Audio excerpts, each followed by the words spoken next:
Ana teringat sebuah riwayat yang dikeluarkan Imam Ahmad dalam sunannya, Al-Hakim dalam mustadraknya, bahwasanya Umar radhiyallahu, lihat bagaimana para sahabat tuh hatta dalam masalah dunia nggak mau menyelisihi Rasulullah SAW. Lalu bagaimana dalam masalah agama? Coba perhatikan.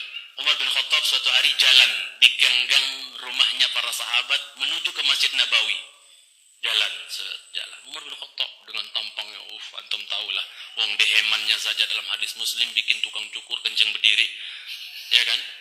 Beliau mau cukur, bukan beliau mau bekam di kepala, maka beliau cukur dulu. Tapi pas dicukur nggak sengaja, dehem, itu tukang cukurnya langsung kencing berdiri. Saking itu dehemannya Umar, saking menggelegar suaranya, mungkin kayak gemuruh atau apa gitu kan.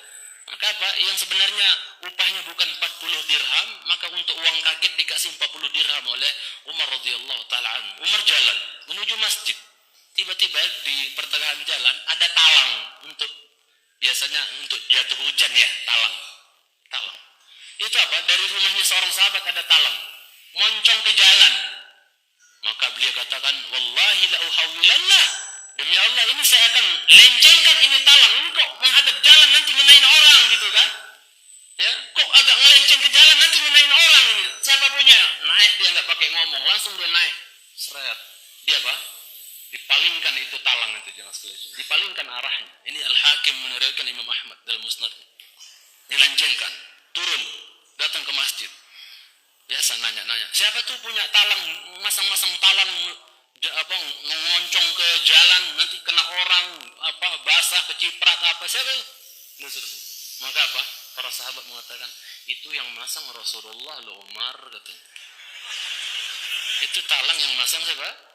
Rasulullah SAW. Nggak pakai ngomong, langsung kemana? Naik lagi ke atas.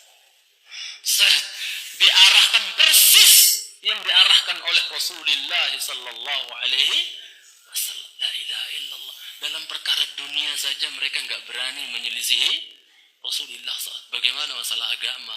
La ilaha illallah. Tanggung jawab mereka yang apa? Mengajak manusia, mengajak umat kepada yang bukan ajaran Rasulullah sallallahu alaihi wasallam. Allah tuntut nanti di hari kiamat. Waliyatubillah. Contoh lain saya bawakan, misalnya Abdullah bin Mas'ud yang tadi saya bilang tipis betis, ya, kurus, radhiyallahu ta'ala anhu. Tapi antum tanya, ini ayat dari Al-Fatihah sampai An-Nas, tanya di mana turunnya, kapan turunnya, tentang apa turunnya, semuanya dia tahu. Bahkan dia pernah menantang, siapa yang merasa dirinya lebih jago, lebih paham ilmu tafsir dibandingkan saya, di mana dia berada, saya akan musafir, melakukan perjalanan jauh untuk datangi dia. Kalau ada yang lebih canggih dalam ilmu tafsir. Subhanallah. Maka apa jemaah sekalian cintai? Ibnu Mas'ud suatu hari mau datang ke masjid. Ada dua sahabat lagi berantem. Biasa, jangankan ikhwan sekarang.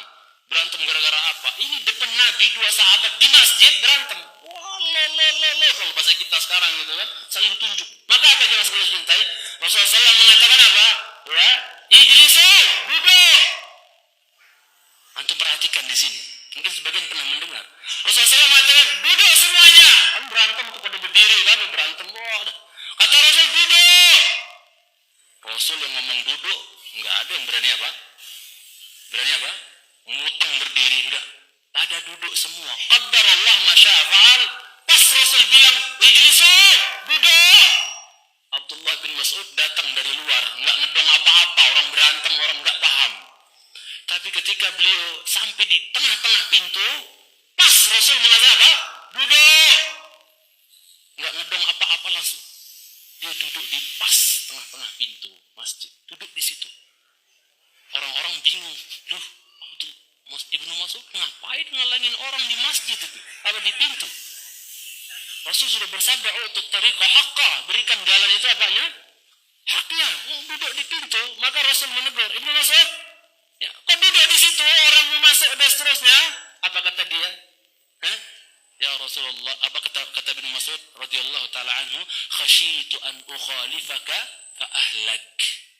Aku khawatir akan celaka, akan binasa ya Rasulullah gara-gara menyelisihimu, kata siapa? Kata Abdullah bin Mas'ud. Wong tadi ketika aku masuk engkau mengatakan duduk, ya aku duduk katanya. Padahal dia enggak ngedong apa-apa. Lihat bagaimana para sahabat radhiyallahu taala anhu ajmain. Ya, hatta dalam masalah dunia enggak berani menyelisih Rasulullah, apalagi mengganti-ganti dalam masalah agama, nggak berani mereka. Makanya jamaah sekalian cintai karena Allah Subhanahu wa taala dalam hadis Bukhari, dalam hadis haud, dalam hadis apa? Dalam hadis berkenaan tentang telaga Nabi nanti di mahsyar, ya. Kan haud itu kan telaga Nabi di padang mahsyar.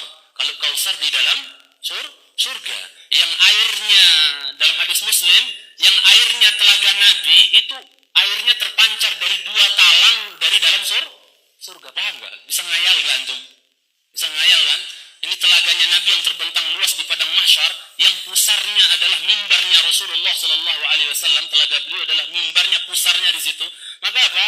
Airnya itu mengalir dari 2 talang dari dalam surga. Yang kata Rasulullah, ya yang satunya dari zahab, yang satunya dari warik. Maksudnya talang yang satu dari emas, yang satunya dari perak. Maka apa? Ketika Rasulullah SAW melihat malaikat-malaikat mengusir sebagian orang yang mau mendekati telaga Rasulullah SAW, sering dengar kan? Mengusir orang-orang yang mau mendekati telaga Rasulullah SAW, di mana semua Nabi punya telaga, tapi Nabi kita telaganya paling enak, paling lebih putih dari susu, lebih manis dari madu, lebih sejuk dibandingkan salju. Ya, siapa minum darinya seteguk nggak akan haus selama-lamanya, lam yadma abadan. Maka apa? Malaikat ada yang sibuk-sibuk mengusir orang, menghalang-halangi biar nggak dekat ke telaga Rasulullah SAW. Mereka itu umatku, jangan, kenapa kalian usir, kenapa kalian halang? Itu umatku, itu umatku. Apa kata para malaikat dalam hadis Bukhari? Ya Muhammad, innaka la tadri ma ahdatsu ba'dak. Awas, yang berani ganti-ganti. Muhammad, kamu kan nggak paham, nggak ngerti apa yang mereka perbuat, mereka ada-adakan, ya, sok kreatif gitu loh, ya, membuat amalan-amalan yang nggak ada contoh dan tuntunannya dari Rasulullah. Kamu kan nggak tahu Muhammad setelah meninggal mereka berbuat apa, nggak tahu kan kamu? Maka apa? Ya, maka Rasulullah Shallallahu Alaihi Wasallam mengatakan, beliau paham bahwa orang-orang yang diusir ini adalah orang yang badalu tabdila, orang-orang yang apa? Mengganti setelah beliau wafat Sallallahu Alaihi Wasallam. Maka beliau mengatakan suhqan liman ghayyara ba'di. Dalam riwayat lain suhqan liman baddala ba'di. Ya, jauh, sana. Orang-orang yang berani mengganti setelahku, sana pergi. Tidak diterima oleh Rasulullah SAW. Yang lebih ajib lagi, mohon maaf kalau ada yang tersinggung, jangan tersinggung, tapi ya, kita mungkin lagi proses perubahan kali ya. Anda cuma berpikir, ketika ada orang bangkit dari mahsyar, udah haus, ngumpul di mahsyar, butuh minum. Ya kan, orang bangkit dari mahsyar, di kuburnya kan wirdan utasha, dalam keadaan haus, dahaga. Butuh minum tidak? Ya. Tapi datang dalam keadaan apa? Bersih gitu, nggak bawa lambang kejantanan seorang laki-laki gitu. Dia nggak bawa. Masa dia meminta air sama Rasulullah begini? Masa begini ya? Ditutup. Makanya saya salut dengan Syekh Utsaimin yang luar biasa ketika beliau dikatakan bahwa ini pengobatan cara laser ini, maksudnya cara seperti ini akan merontokkan apa?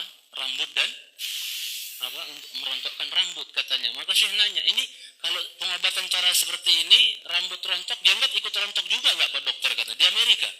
Ikut rontok juga enggak? Maka dia kata besar kemungkinan rontok juga Syekh katanya. Apa kata beliau kepada yang mengantar beliau? Tolong bawa pulang saya ke negeri saya. Saya tidak mau pulang menghadap Allah dalam keadaan enggak bawa ini. Enggak mau pulang kepada Allah dalam keadaan enggak bawa ini. Maka kalau ada ikhwan nanya, saya kemarin ini ada orang, Ustadz saya ditawarin kerja bagus, gajinya keren dan seterusnya, tapi apa? Tapi harus dikorbankan yang ini, mau milih aturan Muhammad sallallahu alaihi wasallam, aturan bos ente. Saya bilang gitu, udahlah, pilihan, hidup ini pilihan, saya bilang, mikir sendirilah, saya bilang. Itu jemaah sekalian cintaikan Allah Subhanahu wa taala. Ala kulli hal, jangan sampai kita berani mengganti-ganti setelah Rasulullah sallallahu alaihi wasallam.